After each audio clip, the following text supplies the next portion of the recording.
Yeah, thank you so much for having me here today and giving me the opportunity to say a few words to you. I would like to start with a few thank yous as well. So start with my family, Jen, my kids. Jaden couldn't be here today, but Cole and Jory, my parents who will become a fixture around this place, I'm sure, as well. But I wouldn't be here without those moments and those people.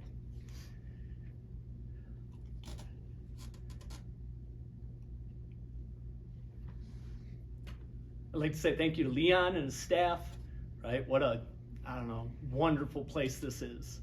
And just right away when I landed, it felt like a no-brainer if they gave me an opportunity to come here. I've been doing this for 20 years, and I've been at a few places. And the thing that stood out is people matter.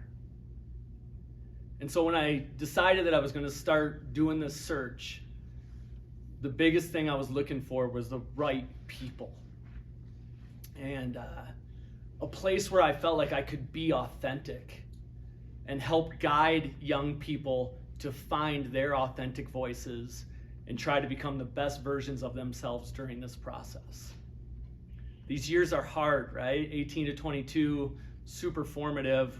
We're out on our own for the first time, trying to figure out who we are and what we stand for.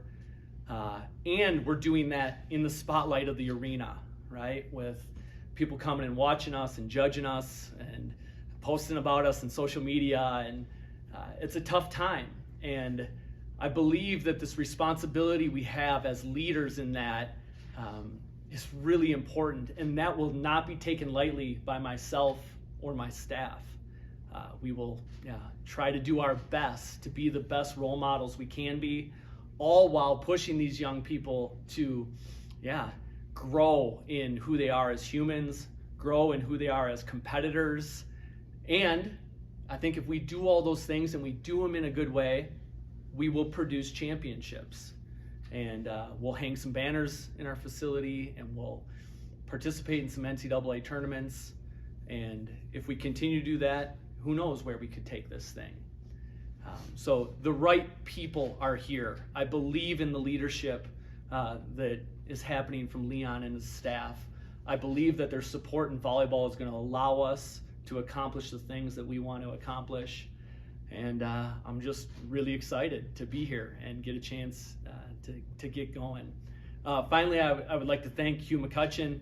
He's been a wonderful mentor of mine the last 9 years. The staff at Minnesota was great through all of this as me trying to move on. And I won't forget my time there. So I guess questions are in order. So what can I answer for you? What did you know about Montana State before you took the job? I knew it was beautiful. During my stint at South Dakota, we did come out here and play one time. So I had been to campus once, and got to make that flight in over the mountains. And it feels to me like it's a no-brainer. If you can get a kid up in the air and fly in here, it feels like we're going to seal the deal, probably. I think what I learned quickly was the passion that this administration had for athletics being successful here. And that was a big part of what we were looking for. You can't build a program if you don't have the support from the top down. It's just really, really difficult. And so I think after that very first conversation that Leon and I had, I think I hung up the phone, and it was one of the first things that Jen and I talked about was just like, hey, this admin has the backing, or is backing their athletics programs. They want to see them do well. We clearly could look and see how well football was doing in men's and women's basketball and a variety of the other sports, which led me to believe that, again, the infrastructure was in place for us to do some big things. Familiar with the Big Sky Conference, again, you notice those teams that are playing good volleyball no matter what level you're at, and clearly there's some good volleyball being produced in this conference.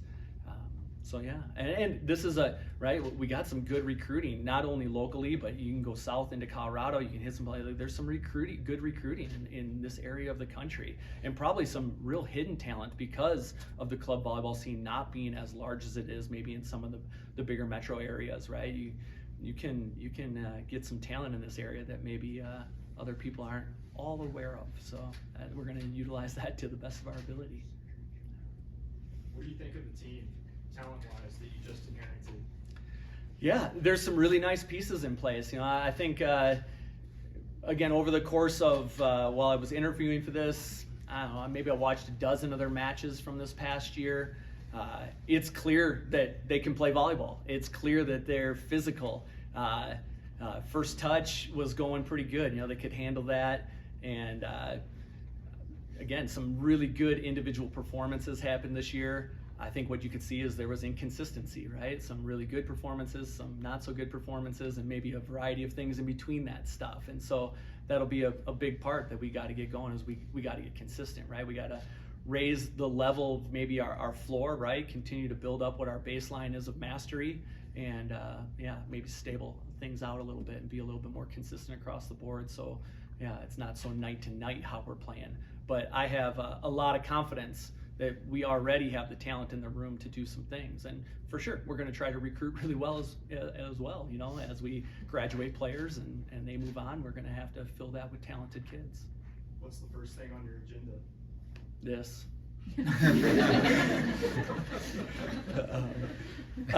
The team and I met this morning at 7 a.m. We had a good meeting. We tried to lay out some of our principles and what we're going to stand for and who we're going to try to be. We tried to lay out what I believe is important, maybe some fixtures of what our culture is going to be built upon. And so that was the first thing. We had to get in the room. We had to talk about that stuff. They had to know where I was coming from and what I stood for and what the expectations were going to be. We're going to let them get their feet wet in these first few days of school, and then we're going to hit the ground running. We're going to get in the gym next week, Tuesday, right away, and we'll find out, right?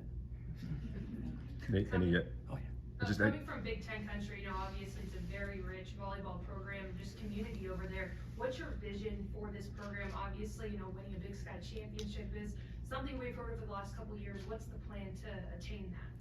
Yeah, it's a really good question. I don't know all the answers to that yet, right? As we got to get in the gym and we got to figure things out. We got to figure out where we got to get a little bit better and where we got to, just grow and that stuff. But absolutely, the goals are big. I think I said to Leon at some point around this, I'm not interested in being mediocre. So I didn't want to go to a place where I thought that was the pinnacle of it, right? I don't know, being 500 and being fifth in a conference. Like, I didn't want that. I want to at least strive for greatness, and I think if we do that right, then we got a good chance to achieve it.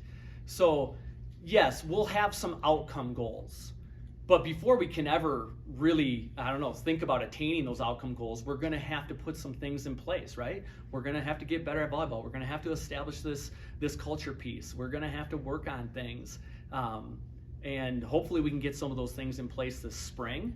And obviously we'll evaluate when we're at the end of the spring of where we feel we're at and maybe where we're at realistically in terms of the rest of the conference. But I'm definitely not going to cap us. I'm not going to say like, hey, I think in year one we can be third place. I can't see the future, so I don't think I can predict that. I can tell you this one thing: we are going to compete, and nothing less than that will be acceptable. So we're going to have a team out there that's going to bring it every single night. And I hope if you've never seen us play before and you walk in and you walk out 10 minutes later, you're using words like gritty and tough and competitive and brave and courageous and things like that, because that is where we're going to try to start from. And if we can put some of those things in place, then I think sky's the limit, right? No pun intended there.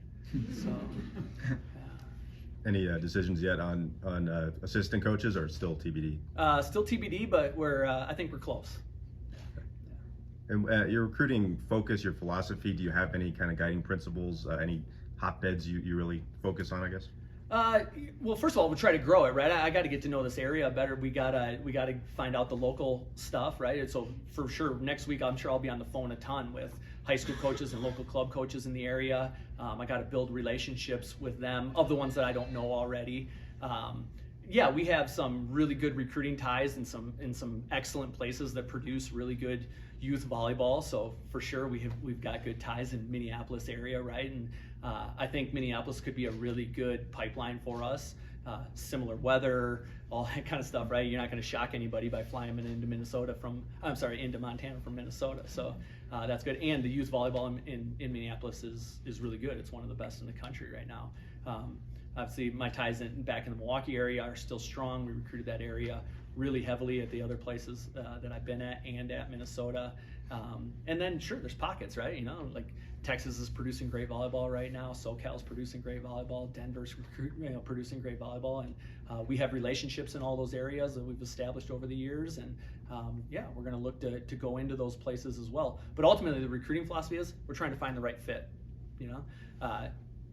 The easy part is the talent, right? You can walk into a gym and you can see, can they jump high? Can they hit hard? Can they do those things? Like, that's not the hard part of evaluating necessarily. The hard part is, are they the right person for us, right? Are they going to fit culturally with us? Are they going to play the way we want them to play? Are they going to commit to the principles that we want them to commit to? And that's the harder part of recruiting, getting into those details and trying to really find out if we have that. Because, yeah, we see lots of talented teams that don't win a lot. So, you know, you got to have talent and you got to have culture in place. And so, you know, we got to get those questions answered when we're recruiting. So that's the big piece of it. What do you know about the rivalry, the Cat Grizz rivalry?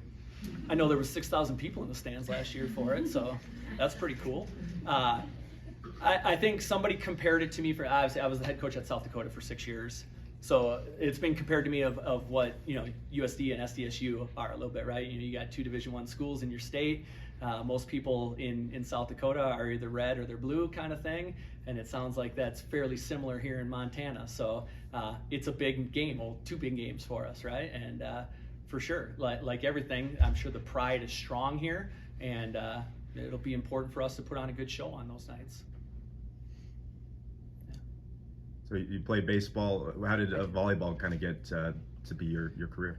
Wait, this is a volleyball meeting? I'm in the wrong place. My mom was a high school volleyball coach for about 30 years. I grew up in an area of the country where boys volleyball was very strong. I got to play it growing up. I played high school volleyball. I also played high school basketball and high school baseball. My dad was also a high school coach, basketball and baseball he coached. I played baseball for my dad in high school. And as I was evaluating towards the end of my high school career of what I was going to pursue, I thought baseball was my best opportunity to compete at the highest level collegiately. Like all kids, right, you have goals of playing beyond that. I thought if I had any chance to play professionally in something, it wasn't going to be basketball. So I gave a shot to baseball. That my baseball eligibility came to an end. I still had some credits left to graduate, and it just so happened that the volleyball coach at UW-Milwaukee approached me, said she remembered that I was a pretty good high school volleyball player, and asked if I wanted to come into the gym as a student assistant. I wasn't ready to be done with sport, so I did that, and it all kicked off there. It was a great season. Milwaukee qualified for the NCAA tournament that year. She offered me a part-time position on the staff the following year, and it just kept leading to the next thing. And I don't know, somewhere maybe 5 years into it, I was like, oh, maybe this is what I'm doing for a career. Maybe I'm a volleyball coach. So yeah, and then it just kind of steamrolled, right? And then head coaching job at South Dakota, and then yeah, one afternoon in March, Hugh McCutchen calls you and asks you if you want to join his staff, and that's a pretty hard no. So you figure out a way to make that, or a hard thing to say no to. So you figure out a way to make that happen, and yeah, away we go. 20 years later, yeah, here's a former baseball player turned volleyball coach. So, And Coach McCutchen, what did you learn most from him? One of the things that Hugh is great at is the technical aspect of volleyball. He is a very intelligent person when it comes to biomechanical efficiency and the techniques that need to be used to create the best opportunities to be a master at those skills. And so his attention to the minute details of what it takes, where you got to put your foot, how you got to put your arms to make sure that these techniques are happening at the highest level they can happen at, and they're as repeatable as they can be, so that we can sustain success over the course of a season or a career. I think that was one of the biggest things. Obviously, he's extremely connected in the volleyball world, and so also he opens up a lot of doors to you. So the people I got to meet along the way and got to experience. I spent time with Anders Eriksson along the way because of Hugh. I spent time with Ken Revisa along the way because of Hugh. Those are people in the sports world that are just revered, and the things you got to learn because of his ability to connect with people and open up doors was really cool.